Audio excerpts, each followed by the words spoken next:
All right, we're in need of some answers after that cliffhanger we got on The Bachelor, and host Jesse Palmer getting us ready for tonight's all-new episode. Hey, Jesse, good morning to you. Good morning. Good to see you. Well, we had that week pause for football, but I'm curious for yourself, what's it been like stepping back into the Bachelor franchise as not The Bachelor? It's been amazing. There's definitely a lot less pressure hosting the show than actually being the Bachelor. You don't have to deal with any of the drama or make any difficult decisions. But I think being alongside Clayton on his journey for me has really been special. It's been a treat. I'm a big fan of his. He's sweet, he's sincere, genuine guy who really deserves this opportunity to find love. So, trying to be empathetic and sympathetic to the process and the journey based on my own experience as the Bachelor, and hopefully the advice and some of the guidance that I give him along the way will sort of help him find what he's really looking for. I don't know if I've ever met a guy that wants to get married as badly or have a family as badly as Clayton does. And I know we're all sort of pulling for him to find that this season. And we had that week-long pause that I mentioned. So where are we at right now in Clayton's journey? I know we were kind of left wondering if he was going to take a rose back. And is that the first time that could happen?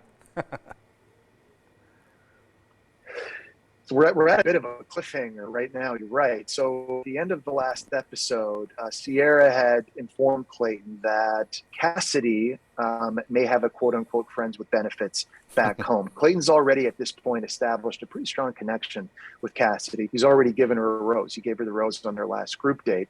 But this news is now very, very troubling to Clayton. I think some self-doubt is starting to creep in. And he's wondering whether or not she's really there for the right reasons, whether or not she's really surrendering to this entire process without any attachments. So at the end of the last episode, Clayton asks me, has anybody ever given a rose back? There have been quote unquote rose givebacks on past seasons. I don't know if one has ever directly come back from the Bachelor himself in such a short amount of time. So that's really sort of where we are moving forward. Is this something Clayton's actually willing to do? In the next episode, we know how important it is for him to find his person. Clayton's willing to take risks. He's willing to make drastic decisions in order to find his person and really go for it. So I think that's kind of where we are right now, heading into the third episode of this season. And having those potentially take back a rose this early in the season. So what else can we expect throughout the season then without giving away too much? Well, obviously, it's an amazing love story, and there's a lot of luxury this season. We're sort of back to traveling internationally. It's an international adventure for Clayton to find love. But I think one of the big themes this season is that on The Bachelor, there are no rules. Clayton is willing to do whatever it takes. He'll take chances. He'll take risks. We just talked about that. One of the interesting things is Clayton never actually watched the show before he went on Michelle's season of The Bachelorette. So he doesn't sort of follow anything that could be seen as formulaic that viewers at home may be accustomed to.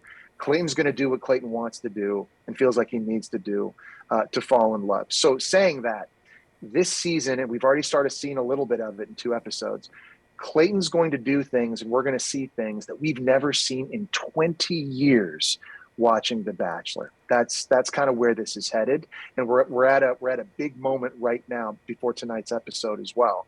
And I think that's what fans at home can get ready for and can get used to. I like how you set that up too, because 20 years strong now, it's nice to see when something that we haven't seen before happens. And like I mentioned earlier, it's got to feel nice that you don't have to deal with the drama. You just have to sit back and watch it. Exactly. And the big advice I gave Clayton in the beginning was just don't forget their names. Of course, I know all about that on my season. Forgetting someone's name, it never ends well. It's not a good place to be.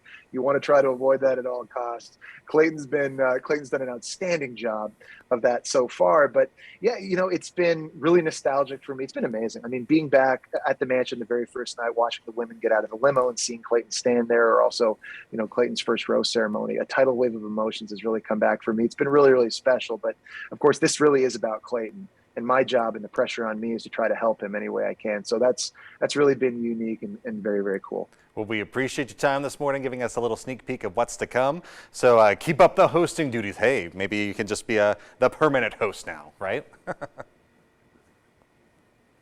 I got a lot on my plate as it is, just trying to help Clayton. We'll see where this goes. I know. I watch your college game days. I'm sad football's over for this season. But next year, my Oklahoma State Cowboys, hopefully, will take it one step further. But appreciate your time. Oh, so close this year. So close. Still a great year for the Pokes. We'll see you. Take care. All right. Thanks, Jesse. All right. The Bachelor returns tonight at 8. Catch it right here on Channel 13 or streaming on Hulu next day.